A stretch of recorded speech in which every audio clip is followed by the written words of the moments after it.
Hi, I'm Brittney Ashley, your host of Breaking Norms, Building Dreams, your guide through this transformative journey in both business and life. This is your place crafted for dreamers, doers, or anyone who has been told they can't. Get ready as we challenge those narratives together. You're tuning in live to the United Public Radio Network, airing on 105.3 and 107.7 FM in New Orleans. We are streaming on all the popular platforms every Monday at 3 p.m. Eastern Standard Time. Join me for a candid and thought-provoking conversation celebrating your unique journey because you are worth it. Hello, everyone. We made it. It's Monday again. Can't believe we're on Monday. I feel like we're on a run that I'm finally doing some live shows with all of you. So I'm so excited to have Vanessa on today. So excited to have you and dig into what you do. But before we dig in, welcome to Breaking Norms, Building Dreams. I'm your host, Brittney Ashley, and we are live on the United Public Radio Network and UFO Paranormal Radio Network on 105.3 and 107.7 in New Orleans. Get ready to escape the next hour as we break norms and build dreams today with Vanessa. Vanessa, I'm so excited to have you. Thanks for having me. It's good to be here. You have many talents, as I know, because I know you personally, but I'll do a little short bio on Vanessa so all our listeners and viewers can get to know you a bit more. Vanessa is a fundraising consultant and email fundraising copywriter at the Storytelling Nonprofit. A digital fundraising veteran, Vanessa has helped clients raise millions of dollars and build robust email programs. Her clients have included BC Women's Health Foundation's Win Without War, Variety BC, and Burnaby Hospital Foundation. Vanessa is also an author of the Storytelling Nonprofit, a practical guide to telling stories that raise money and awareness.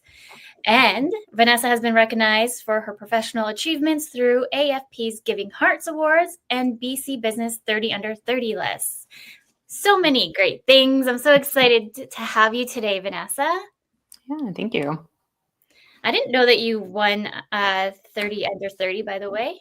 Congrats. Thank you. To be honest, that was a little while ago because I'm no longer under 30. I didn't know that. It's a big achievement. So congrats. Yeah, thank you. Congrats. Maybe you can tell some of the listeners a little bit how you started your journey. Yeah, it's been a while. I feel very fortunate to have hit the self-employment milestone of 13 years this year, which feels like a big deal to me to have made it this far. I first started out, and I have always been in the nonprofit sector doing fundraising. I mostly work in like direct response fundraising and direct mail, and email is more my background.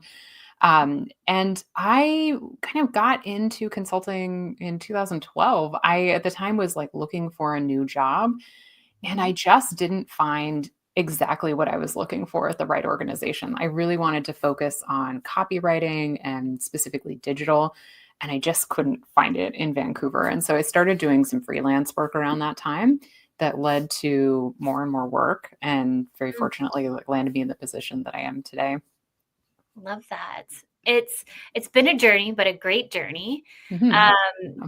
Maybe because non-for-profit is niche. So maybe what kind of, because you can go in any kind of direction with what you're doing. So why did you pick? I'm curious to know why you picked non-for-profit. Yeah, that's a good question. And I think there's a lot of misconceptions too about having nonprofits as clients. I think a lot of people think like, oh, there's no money to be made there. Like nonprofits don't have money, which is not true. They do. They hire consultants. They spend money on services. They work with lots of vendors. So it is a really robust sector with a lot of business opportunities if you are a for-profit company or a consultant that wants to work with them. For me, it was just where I had come from. My background was working in-house at nonprofits. I worked at the University of British Columbia in development and alumni engagement for a few years. And then after that at Union Gospel Mission in Vancouver. And there was something about working for nonprofits that was just really values aligned for me. It was a place that I felt really called to be. I loved giving back to the community. I loved, and I still love, putting my work and my skills to really good use to help clients achieve what they want to achieve in the world and help other people and make the world a better place. And so for me, it always felt like a natural place to just like continue to stay here and a really good use of my time and my skills. No, I love that so much. And to be honest, like even too, when I was along my journey, I was like, oh, non-for-profits. But I think non-for-profits sometimes have a little bit, not of a bad name, but like thinking that there's no money in there for people to actually access, which is not the case at all. We work for a lot of non-for-profits as well, doing different services. I think, well, it's a really interesting thing. I mean, I think a lot of people, when they think of nonprofits, think of like really small local organizations who probably have budgets somewhere between like 500,000 and maybe $1.5 million, which is pretty small for a nonprofit or a business. But there are quite a few other types of nonprofits. If you look at like other verticals or niches of nonprofits, like hospital foundations, universities, regional size organizations. So there's like quite a diversity in terms of like the profiles of nonprofits that are out there.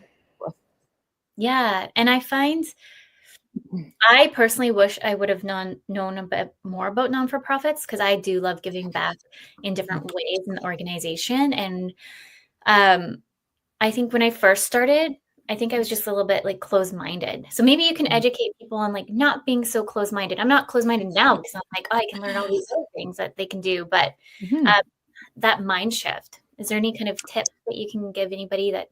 Yeah. I mean, I think some of this will apply to anybody, whether or not you want to work in the nonprofit space or you want to work with someone else. I mean, I think part of what's helped me build the sustainable business and be around this long is because I'm really open to different opportunities and evolving with where the market is going. Like I can say like very confidently that my business looks very different now than it did in 2015. And it looks really different than it did even in 2018, 2019. And that's because like my offerings have changed in regards to like what the market is asking for. And my business model has shifted with that as well. Like I don't think I could have continued what I was doing when I started, for instance, in like 2012 or 2013 and like still had the same level of success in the kind of type of business that I have now. And I think it's really useful to think about, like, if you've been around a while in a business or you're planning to be, like, the business and the market mature over time, and being able to shift with what you see customers needing or like other trends in the industry or market vertical that you're in. It's really great to be able to respond to those in real time and be open to, okay, here's how like other ways that my skills are applicable, other things that I can do with what I know how to do in this industry. And I think that's been something I've been really good at pivoting with over the years. Yeah, I love that. Thanks for sharing. And something to be mindful of for anybody listening out there that does have a business. It doesn't matter even if it's a non-for-profit, is always just kind of looking at the market and how it's changing and how it's progressing. Look at Sears, for example. That used to be so big back in the day, and they're like only like relied on catalog, and that's kind of right when things started trending a little bit more online or having that accessibility. And they're like, no, I don't want to move. I don't want to change. And look, they're no longer in business. So as a business as a whole, we always have to look at the markets and ask curious questions from others of what they could do and potentially like add on to their business. But now that you've been doing this for 13 years, do you have any, what kind of has come up along the ways that maybe have been a lot of struggles for you? Oh, what a good question. I mean, I think probably like anybody else, like my business has high and low seasons, right? That like are largely out of my control. And in some ways, because I work in fundraising, when fundraising and philanthropy is really good for nonprofits, when donors are giving a lot of money, nonprofits are happy to pay for contracts. They're happy to pay vendors. They're willing to spend the money and invest in themselves and invest in services for the organization. But when we go through recessions, when we go through economic contractions, you know, those are often like the first things to go when people tighten those purse strings. And so I certainly would say like I'm not immune to that. But I think the thing that I've learned being around this long has been that like these things are all cyclical. And I think I've learned, especially in the last like couple of years, to not freak out about it as much as I probably used to 10 years ago. And to know that like the cycle will end at some point, like the work returns. And part of what I can do in the interim when things are good is to like plan for that next cycle, to, you know, have a financial plan or like a business plan that accounts for those times when inevitably like things do slow down. Like that's just kind of the reality. It's never always like at that high demanding level all the time. Yeah. And that's like not something I would have known 10 years ago or 13 years ago going into this. That was certainly something that I've had to learn over the years. Yeah. And like I said, I always say this, that Rome wasn't built in a day. So there's so many business, social media and the nut of it. It shows like the pretty picture, but it doesn't show like what we have learned along the years that we've been doing this. Like I'm coming in my 6th year. I'm in my 6th year. And I know that like the mind shifts for me, like if I don't land that client or something doesn't go my way or something, like I moved this business on the prime of COVID, which was like a learning curve in itself. So kind of rolling with the punches and also learning to, if that one person doesn't say yes right away, of like that mind shift of, oh, I didn't get that, but instead of dwelling on it, what can you learn from it? And then what can you do differently and or move your needle in a different direction? I know you and I chatted briefly, but I know you've been going through some health challenges maybe that you want to share with our listeners and how you were able to navigate that and still navigating it. I'm not sure I'm like navigating them as much these days, but yeah, they've definitely been a part of, I would say, like inextricably like my business life and my business journey over the years. I would say probably by far the most difficult one I encountered was in 2016. I had a concussion that lasted for about 10 months. So like a pretty significant one. Usually they go away and resolve within a month or so for most people. But I, certainly didn't wake up that day thinking I was going to trip on the sidewalk and fall like literally on my face hard enough to have a minor brain injury. Yeah. But it was a really challenging time for me for a lot of reasons. I think both the physical recovery of a concussion is really challenging, but also the emotional recovery of like the trauma aspect of it was particularly difficult for me. I think that part of what and not at the time, but in years since and like reflecting on, especially probably like in the couple years right after that, thought about a lot was that part of a lot of, I think, the emotional suffering that I had during that time and trying to like heal and feel better and just like move on with my life from that was that my identity was like so tied up in my business that when I couldn't work, I just had no sense of like self-worth or idea of who I was without doing the work that I was doing and getting the kind of like constant feedback that I got from clients and customers. And I think I knew that in some ways before my accident, that like I was very much about like the business and my business was me and all of that. But when I was like 2 weeks into my concussion and suddenly was having trouble with like vocabulary recall and couldn't remember words for things, as a writer, that was like really confronting for me to wonder, like, was I going to be able to return to writing at the level that I can, to raise a lot of money for my clients? Or was I permanently going to have challenges with things like that, and not being able to work and having to confront that? I mean, it was incredibly difficult. I think though, like coming out of that experience for me, I think it's given me a healthy emotional distance from the business in some ways that have allowed me to feel like a person separately from this thing that I do, during the day, during the week. And I think that, I hesitate to call it like the gift of the experience, but it does feel like maybe something positive that came out of that experience for me was feeling like, I could be separate from my business and my identity as a business owner. And I could understand other parts of myself and value other parts of myself as much, if not more, than I do as like me, the business owner and the person who makes money. Yeah. And, that was a challenging, like, confrontation with my identity to go through on top of like a physical recovery from an accident like that. But I think it's really helped me over the years, when I have gone through challenges in my business, whether business is slow or maybe we've lost a client or something like that, to not personalize it as much. Like I feel like I have a little bit of emotional insulation from some of those other types of setbacks that I have in the business, because it doesn't feel like I live and die by what's happening day to day in the business anymore like I did before then. Yeah. Can you share a little bit more on maybe some tweaks that you've made in your business that kind of made you adapt or not?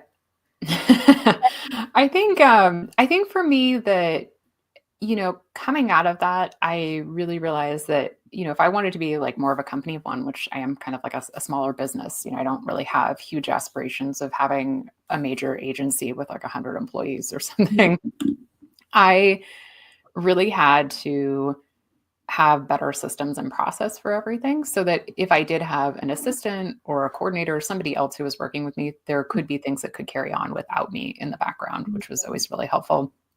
I think that time also too, so it was the summer of 2016, I'd had a really successful course launch that summer. And I felt really grateful for having figured out how to like productize some of my knowledge into courses because that allowed me to keep making money while I was taking time off. At the time, I didn't have disability insurance. So Mhm. being able to like continue to make some amount of money from my knowledge and my experience over the years without having to like physically show up somewhere to do training or to consult with a client was really, really great. And I think that's something that like I continue to try to diversify my business and not make it so like client service Mm, focused in terms yeah. of the diversity. Yeah. So it sounds like you made evergreen content. Correct me if I'm wrong. So you created Yeah. some videos and like, what Mhm. program did you use for anyone listening who's like, oh, maybe I should do that? Oh, what a good question. I feel like I use one that nobody uses these days. I don't use Teachable or anything like that. It's a really old course platform, but I like it a lot. It's called Rizuku, and Yeah, I've heard of that. I've been using that since 2014. I really like it a lot. So I haven't moved my courses from there in over a decade. Well, if it's working, there's no need to move it. There's so many Yeah. course programs, and I love that you're doing things on the evergreen process Mhm. because we have so much knowledge that we can give to the world. Not everyone, I like to say, no one can read your brain. And I love that you did SOPs and all like that's what I always say to all the clients of like, okay, if we need to bring somebody into your business, how can we make the business so it can always run when you're not Yeah. there? Um, we took over a client not too long ago and they worked with another VA organization and they kept everything on their end. Hmm. Actually, all their project management systems, all their things, and the SOPs. And so I had to come in and be like, well, no, we need it all in your systems, your ideas should be all over here stored on your end. So if anything ever happens, and this is like I'm trying to educate everyone who's listening or seeing us right now, because this is kind of like a rule of thumb that for any business owner, if it's your business, you should be inviting people to your stuff and be able to give like remove them, nix them if they feel like they're not in Sure. alignment to your business. Just a nice business model in essence. But I love that you've Mhm. done that. And from that experience of creating courses, do you have any kind of tips for anybody listening? Um, that's a great question. I think there's a lot of misconceptions like in the course creation space that it's just like easy passive income. And I will be the first to tell you that there is no such thing as like easy passive income in some ways. It always takes some effort and some work to sell these things. But that said, like, something that I spent time documenting and building in 2015 has since made me like $100,000 in a product, which has been great. Like that's not a small amount of money in my business. And it's the same thing for the book that I wrote published in Mhm. 2016, putting those things down and kind of creating products, creating knowledge-based products has paid a lot of dividends for the business. I certainly wouldn't say it was like my full-time salary by any means, but it's nice to have that additional money that's coming in. Mhm. And so I would say in terms of creating like tips for like creating when thinking about what you're creating, I found that for me, like the courses that have been more successful have been ones that have been focused on solving a really specific problem. I Mhm. work in fundraising, and so there's lots of ways to fundraise, lots of things organizations can do to fundraise. And so if I was teaching like a generalist program on like how to fundraise, that would probably be too broad. And I don't think that that would be as successful. Whereas like I have really dug down into a lot of my work on copywriting and storytelling and fundraising. And that's been something that people want to learn. They want to learn how to write better so they can send better direct mail appeals or better fundraising emails to raise more money. And I think like really being able to say, like, here is the specific skill that you'll learn in this class and sort of the transformation of, you know, maybe you're not a great writer now, but you will know how to write a really good appeal because here's the Mhm. things you're going to learn, like the kind of the basics of copywriting for this type of genre. I think that really helps to sell those things. Yes, I Mhm. love that.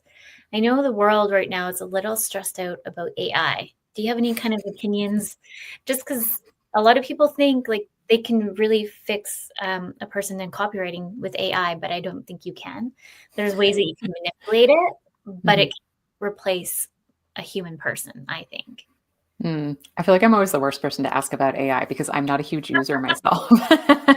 Like, um, yeah, like I've seen fundraising appeals that people have obviously used AI to write. I've also seen ones where people have told me that I used AI to write this.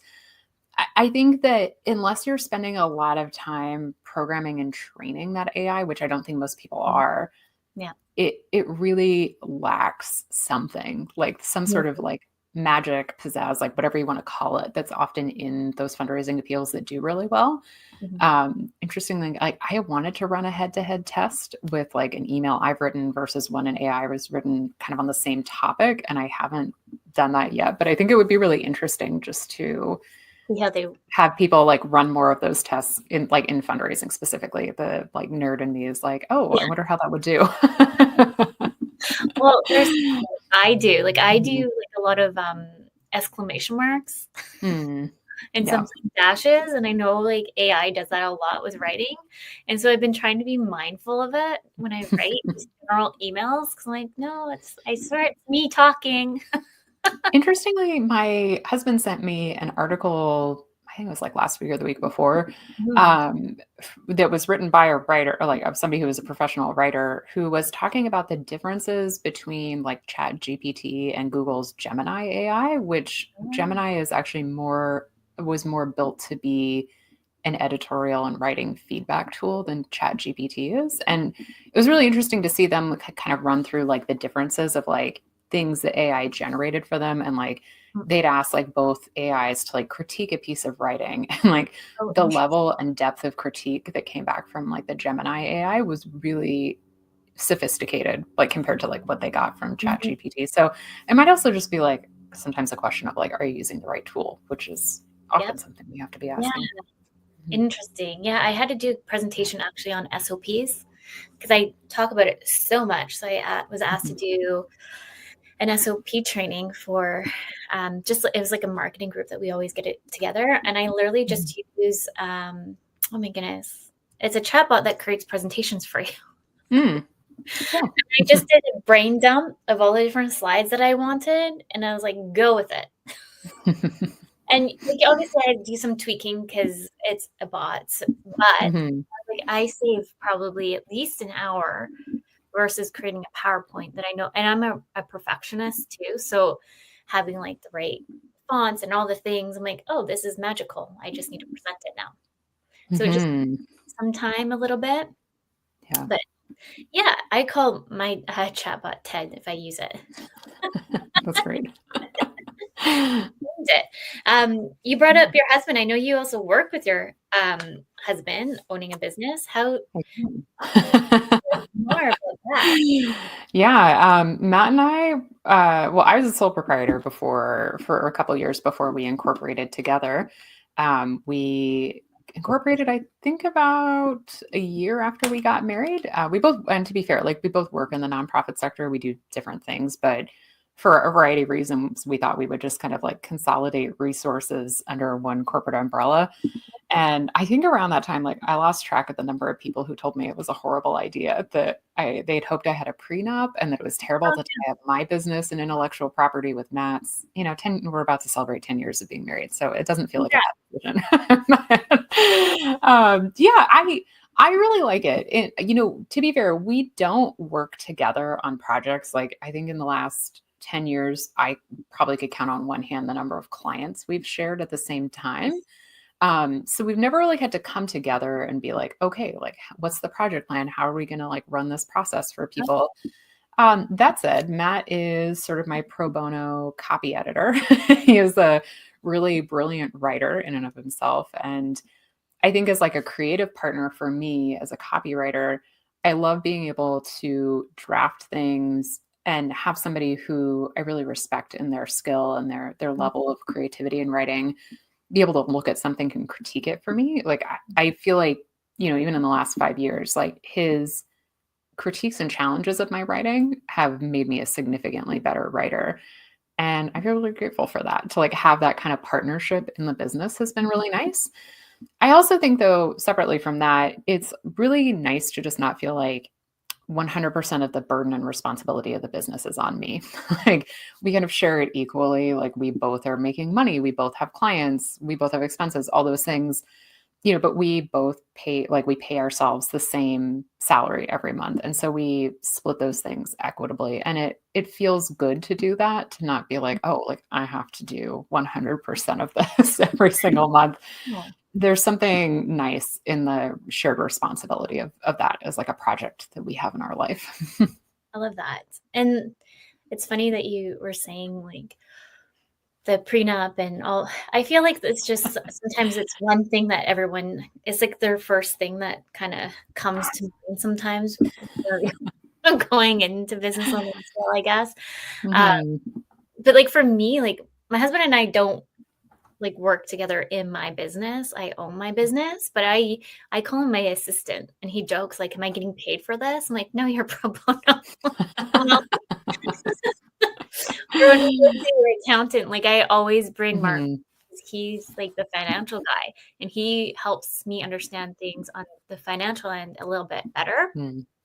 Like I'm really good, but sometimes I just need it broken down a little bit further and then I'm like, got it. Mhm. But yeah, Well, just I having mean, that. it's like interesting you say that too, because I think for me, one of the challenges I had before Matt and I started kind of like co-running a business together was that, sometimes like being a sole practitioner, like it's kind of like, as much as I am an introvert, like it can be kind of lonely and isolating, or you're like, I don't necessarily have like a colleague down the hall I can talk to about like this thing that I'm working on and get feedback on it. Mhm. I don't have other people who are helping to like carry the load of this project. Yes. I think that's a reality like a lot of business owners and sole practitioners face in their work, or even freelancers. And, I think this has been like a nice way for both of us to feel like we still have a lot of independence from each Mhm. other in our work, but also like we can like come together when we want to like work on things and support each other. Yeah, I love that. My Mhm. husband's because I say, like, "What about X, Y, and Z?" And he's like, "I have no idea what you said, but yes." I'm like, "Okay, I'll workshop it in my brain." So Mhm. that's why sometimes it's good to have, like, a work friend bestie, and Matt's your work friend bestie too on the other side too. So having Mhm. those kind of collaborations, I think, helps you like you said, like, owning a business can be a lonely journey if you're just your sole person, and having somebody to kinda, chat to about those kind of things, I think is amazing. Um, Mhm. how do you balance knowing, like, the business side and the personal side? Like, when you're doing dinner, say, it's just, like, an off topic, like, business? I mean, fortunately, we have a 5-year-old who, Yeah. like, 30 seconds into any business conversation will be like, "This is boring." Unless she wants So to talk cute. about something else. Um, I mean, I think for the most part, we're both pretty good at having, like, boundaries with work. I think for me, like, a lot of times I do after school pickup of our daughter. When I step away to like go get my bike helmet and bike to the school to grab her, like Mhm. I'm kind of done with my work for the day. Like I make it a point not to have notifications on my phone ever. So I don't check my email usually like after 3 or 4 Yeah. in the afternoon. And I think it's been good for me to just kind of create some distance in my life Mm. around work, because like I do work from home and, Yeah. Matt and I work together, and like a lot of those things can like kind of become a bit of a like mixed bag, if you kind of let them be that. I think we definitely have times though where after hours, we'll talk about something that we're working on. There was a particularly like challenging client situation I had this time last year Mhm. where, Matt and I would talk about it after our daughter was in bed. And part of that was just like me trying to like emotionally process some of the stuff that I was dealing with this client. Yeah. And, it was nice to be able to have somebody to talk to me, like to talk through those situations and to Mm. help me realize like what it was I wanted to do in that contract and feel supported and affirmed like in that decision, rather than questioning myself or feeling really bad that I was going to end a contract because it was going so terribly. Like Yeah. all of those things. Yeah, just to have somebody who is like unequivocally in my corner all the time is really reassuring. But yeah, I think for both of us, it is a balance. And I think we just have seasons where sometimes we have more to talk about with work, and other times, like, to be honest, like, work is boring, but in a good way. Like, there's like nothing bad going on. Like, it's just sort of steady and it's going, and like there's nothing really to talk about there. And like, that's fine. Yes. Yes. It's all the Yeah. balance, and having those boundaries is so important. I think the last few years, I've pushed myself with boundaries of not working on weekends, like really had to like step into that. And also Yeah. there's one particular person I'd work with, and they always wanted to meet on like holidays. And I literally worked in the tourism hospitality business before all this. And the one thing I knew is that I didn't want to work anymore in the hospitality end because I didn't want to work on holidays. And then here I am going against the boundaries that I wanted to set for myself, falling into that kind of queue again. So I really had to like mentally like break down more boundaries for myself. And like every now and then, sure, I'll work on weekends if I've had to, because it's just was a chaos week because of the kids or whichever. I give myself that opportunity of like, okay, it's okay to, but being mindful of like making sure like those certain areas are not dealt with. Then we're already midway through the show, by the way. Wow, this goes fast. I Yeah, told you. just to respond to what you said too, like, I think for me, like, one of my personal markers of like success, of like things are like maybe even just like markers of like things are going well in business, is that like I can feel like I can check out, late afternoon, and I don't have to do anything until the next morning, and feel like it's like okay to let myself off the hook and to like rest and have time with my family and have time to like do other things that I want to do in my life. Yes. I wasn't always that way. I think like definitely before my daughter was born in 2020, like I would sometimes work in the evenings or the weekends. And that's partially because my business, I also treated it like a hobby, like something I just really enjoyed it. And so I wanted more time to work on it, which was fine. Like that was the season of life that I was in. But I think these days, I think my relationship to the business is that like, it's here to serve me. I'm not here to serve it. And I like that. it feels very affirming to say like, yeah, I'm only going to work 25 hours a week, which is usually what I do. And, like it's fine that I only work 25 hours a week. Like I don't have to work more than that if I don't want to. Like, am I making enough money to sustain our family? Like, do I have enough time to like sustain the clients and serve my clients really well? And if the answers to those are yes, then like, there's nothing more to say. Like, it's fine. It's fine to work less. Yeah, I like that. I think we have like a work, hustle culture a lot, especially in Canada, in the US. Like we definitely are very hustle culture-ish. In some other areas, like Italy, like they're very like, this is my time. I might be late or I might not. Like, I'm like, I wish I can think like that. I'm always like, I need to do 600 million things and always be like, add more clients. But like, I don't know if I told you, Vanessa, but I took a course called Trauma with Money last year, starting in September, and I finished it in February. And so now I'm a trauma with money coach practitioner. And the one thing that we talked about is like consumerism and the scarcity mindset. And it actually made me like think more on the scarcity mindset for myself of like, why am I always like in the scarcity mode, like hit the ground running of where the next client's going to come from when I'm in a state of panic? Or so in December, I was like, nope, not doing it this year or this month. I'm taking this month off, like just serving current clients and being mindful of what we have and just be happy and be happy that we're all healthy to have Christmas together. And so then December rolled around and then January came and I was like, let's just do it for January.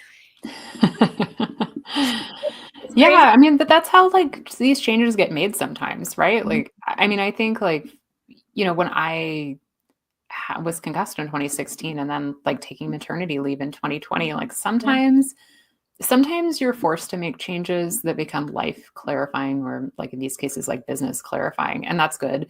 And then Mm, other times, like you start things as small experiments and you're just like, oh, well, that was fine. Like nobody got mad at me. Like nothing blew up, no fires occurred. Like it's exactly. fine that I do this thing, you know? And I think that's really good for people to realize. Like there's so much, I think, behind the scarcity mentality, whether it's like with money or with time, there's so much anxiety there that is the anxious mind telling us something is going to go wrong if Mhm, we ease up. Like there's something there that we're responding to. And in response to that, we're like overperforming, over managing, overworking, like all of those things. mm, And it's really not until we can like actually prove to ourselves through like taking the opposite action and not doing those things that our mhm, brain finally feels like it can relax and be like, mhm. okay, nothing bad happened. Maybe it's okay. 100%. Like Mm, for me, I would say until Hudson came into the picture, my son, um, mhm, I was always just had like more, like I felt like I had to have all the hands in the pot a little bit. mm, And then when Huts came, I was like, I have to like take some kind of step back because I can't do it with two mhm, little ones. And what does that look like? And to be honest, I think that was like my saving grace in a way for me to mm. understand that I am a perfectionist. I don't like to micromanage by any means, but I'm just a perfectionist a little bit. And so, how do Mhm. I learn to let that go? And then, who am I trying to be perfect for? It's just because at Mm. the end of the day, What a good question. I yeah. like that. Yeah, and so I Mhm. realized I'm a people pleaser. Mm. So because I'm a people pleaser, that means that I need to show up and be a perfectionist. And this is kind of the stuff that we workshopped a bit into trauma with money, which I didn't think for trauma with money, but it all shows up in different avenues that we can think of why we need to be a Mhm. way and changing our mind and our nervous system too. Because I'm always in this state of fight mode. I think I've just Mm. always Yeah. learned fight mode, either fight or fawn mode, depending, and it goes between the two.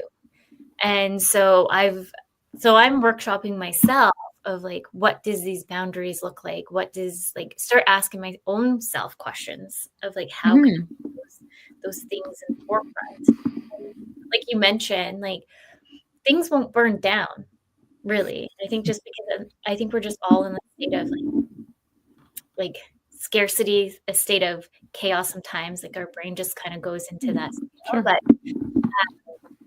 if we outline expectations with clients that I work Monday, I don't know, let's say Monday to Thursday, and I don't um, answer my emails at 9 a.m. till 11. I just like that extra line of transparency with clients and or how you want to run your business. I think Mhm. will switch that mind to a little bit more at ease too. Yeah. Mm. Yeah, I think so. Yeah, it's amazing how setting expectations can kind of change relationships. It's always really Mm. important. Yeah. Yeah, and I think the other thing that I would say too about that is that, you know, I think often like in addition to feeling like in fight or flight mode, we often feel very reactive. And I don't know about everybody listening, but like when I'm in a reactive place is my least creative place to be Yeah. working from. It's also the least fun to be working from. And so I think these days, like I try really hard to set up my life and my business so that I'm not feeling so reactive about everything. And, inevitably, like there are things we have to react to. Like there's stuff that's not on the bingo card that comes out of left field. And like that's fine. We can be resilient to that. But we're more likely to be resilient to that when we're not like using all of our resources to be reactive over everything else all the time. Mhm. Yes, 100%. Mm, Um, mm. I know you're a mom. Do you have any kind of tips to moms who maybe are just moms in business? Yeah. I know that's pretty broad, Yeah. but maybe just anything top of mind because I have so many directions I can go with this one. Well, I think it might be like a bit of a, I mean, not that unique of a case, but I mean, I was in business for 7 years before my daughter was born. So I feel like I had a lot of time to be a business owner without kids and to be like a childless person for a while, which I think was like a good thing for me. Like I was in my 20s. It was a Mhm. good time in my life. Um, I think though, transitioning to being a parent, I did it certainly at like what was arguably like the most difficult time. My daughter was born in January of 2020, so like right at the beginning of the pandemic. And my Yes. husband and I live in Canada, and we don't have any family who lives in Canada. So during the pandemic, we were like really on our own to like figure out parenting and childcare and Mhm. everything. I think probably one of the toughest seasons of my business was that first 18 months of her life when we didn't have any childcare. And then when we got childcare when she was, I think, about 19 months old, it was like life changing. Before that, like that year and a half before, it was really tough for my husband and I because we were both piecemealing our schedule together. And then like when we weren't working, like we were parenting a really small person, which is really, I think as anybody knows, like that's taxing and hard. And so both of us, I think, just felt like very energetically drained from just like constantly going from like sometimes two really hard things, Mhm. depending on the day and the circumstances and work and parenting. Um, I think the thing that I would say that I've come to appreciate like 5 years into parenting is that there's obviously like seasons of life and like seasons the kids go through. And I think that as I'm mindful of that, of like where my daughter is and what's going on with her, if it's like a hard parenting season or a hard like developmental season for her, I try to, if I can, make work not as hard so that I'm not taxed out on all fronts. Yeah. And I'm not perfect at that by any means, but it is something I try to think about because if I'm not, pouring from an empty cup, so to speak, Mhm. I feel like I can be a more present and better parent for her.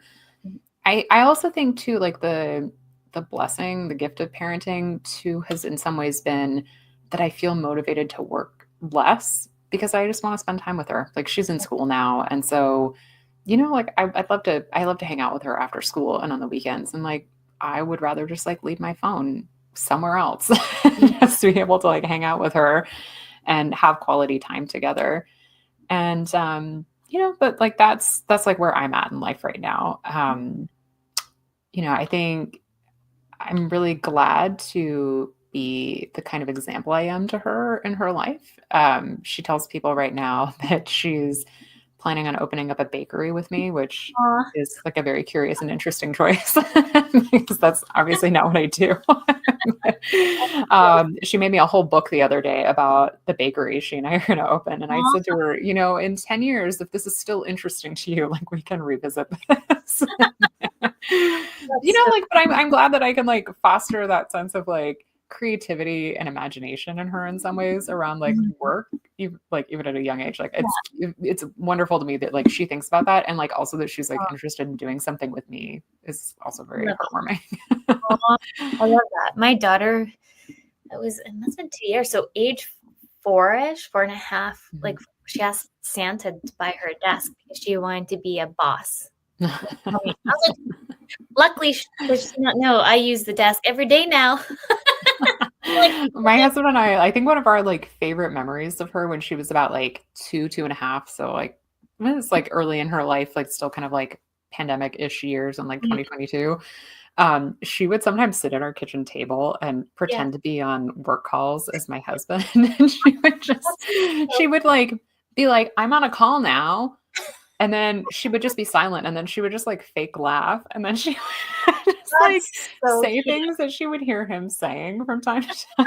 It's just like That's I don't so know. cute. Kids are great for the comic relief, right? Yeah. Oh, that's so cute. I love that. So They keep it interesting, that's for sure. yes, definitely. But I'm not sure I really answered your question just in terms of, like, tips around being, like, a mom and starting a business or having a business. Mhm. I think for me, like boundaries with myself are probably Mhm. like the number one thing that I think about and or things that I would suggest to other people is, boundaries with your time, with clients, Mhm. like if you want to be working all the time, sure, like why not? Like if you have the ability to do that and you want to, that's a personal choice and totally valid one. But if you want to spend time with your kids, like figure out how to have those boundaries and like tell people when you are and aren't working and make it happen. Yeah. I actually had a conversation with somebody who's just wanting to start their business. They're a mom of 3. And the Mhm. one thing she was like, how do you do it all? Like time management, like what's on your website, you're doing all these things. I'm like, yeah, but that's the thing that like just in social media, like it doesn't matter what it looks like. You never know Mhm. behind the scenes of what somebody's actually doing. And some days I'm just holding on for life over here. Like Yeah, yeah, yeah, I think that's very true, and, also, like, I'd be the first to admit, like, I don't do everything, like, Mm, ever. Like, I have a very focused, like, simple business model for a reason, like, I don't wanna be doing a lot of things, and, in the last year, like, I, for instance, like, took a big step back from content marketing, like, it's just not mm, something that had the return on investment for my business these days, and I didn't wanna spend time that I could be using on something else, and I also didn't feel the need to, like, make work for myself. mhm. And I feel that way too about like household management, life management, where it's like, I don't know, some of it's urgent. And like there's deadlines obviously associated with stuff. And like I take care of all of those things. But, like doing less and changing my standards in a way that is reasonable and realistic for me also means that I can like free myself of some of the guilt of that, which is the hardest thing to deal with if you Yeah. feel like you have to do it all. Yeah, and I said to this particular Mhm, person too about time management because I mhm. was given, I thought and still think is bad advice. Uh, wake up at 5 a.m. because there's a book about it that the most successful people wake up at 5 a.m. And I think that's just a little bit. w- They don't have parent. They're not a parent.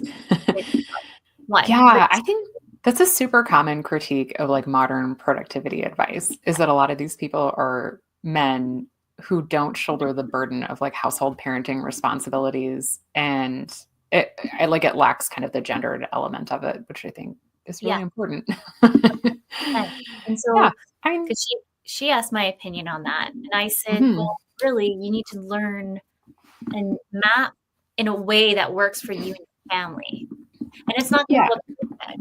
So one day that's you true. might be like, let's just use me as example because my one kid's been home almost all of March, why no one has really seen me live on the radio show. Um, you just never know what life's gonna give you and Yeah. of it, like small kids and kids. Mhm, So sometimes you just kind of have to play it by ear day by day. And right now we're in the cold and flu season like no other. And really, I've just learned to try to give myself more grace. I had mhm, time my days as much as I can, like my top to do things. Maybe it's only 3 and not over like exert myself. And then if I can't get to it, just remind myself that I did the best I can and give myself grace. And that's the biggest thing I'll mhm, keep repeating myself to the listeners that do show up every week and listen to me is to give yourself mhm, grace because I think we individuals, moms, business owners are so hard on ourselves, but we tend to forget to give ourselves grace and that extra mhm. piece that we sometimes need. Yeah, I think that's very true. Yeah. I wanted to, because we have about 10 more minutes ish. I want to give opportunity to talk about your book. Sure, yeah. Yeah. Can you tell us more? Um, yeah, yeah, I should have brought a copy with me. I have so many here. Um, Oh, yeah, I wrote the book, and it's called The Storytelling Nonprofit: A Practical Guide to Raising Money and Awareness back mhm, in 2016, so it's a few years old now. But I really wanted to create a guide for nonprofits to be able to get good results from fundraising appeals that use stories without huge consulting price tags. Definitely, there's lots of people out there who charge nonprofits lots of money to do this kind of work, and not every nonprofit has the budget for that. And I have always liked the idea of democratizing information and making it more available to more people so that they can find their own version of success. And in this case, like organizations can find their own version of success. And so I wrote the book to be kind of like a portable consultant of like kind of the step by step, like, here's what you need to do. It's very much like a book and a workbook in one. There's a lot of worksheets in there that really guide organizations through some of the storytelling concepts of, what kind of stories do you want to tell? How do you align those with messages and values that are important for your audience? And how do you then use those things to raise money in appeals that you might send to them? I love that. Yeah. Can they get your book on the website that I have just here? Yeah, Or it's also available on Amazon as well. Amazon. Mhm. So anyone that is not seeing what we're doing, it is www.thestorytellingnonprofit, all one word.com. Write that down and I'll put it in the chat here actually for everyone. I'll multitask for a minute. I love that though, because I feel like non-for-profits, like we mentioned, like sometimes they don't have the funds to get to the next needle, or kind of somebody could not even know what direction. They're just starting out and they decide to start a non-for-profit because it's such a great idea. So I love that you have this book. Just putting it in Thanks, the I chat. appreciate that. Yeah, it was something I'd wanted to do for a few years. I just to be transparent, self-publish, and it was a great decision for me. I'm really glad that I did that. Mhm. Um, I there's so many things now where I'm like, "Oh, I should definitely publish a second edition of this at some Mhm. point or write another book." But all the projects and clients and everything. Um, it was a good exercise for me professionally for a number of reasons. At the time, I was doing a lot of speaking engagements, and having a book was an incredible marketing tool to get more speaking engagements. And so, if there's anybody who's listening and you're interested in getting into like the speaking and training space where you want to do keynotes or speak with associations or groups, things like that, having a book is a great foot in the door. It is a Mhm. really good tool for that. And so it can definitely be part of the business strategy for that. Like I would just encourage you to think about more well-known public speakers. Like so often they have It's books, right? true. Like there's a reason for that. Like the book is their presentation, like the things that they often want to be known for, the things they want to talk about. So it can be a really great part of a business strategy if that's something you want to be doing. I love that. I feel like a lot more people are talking about it now.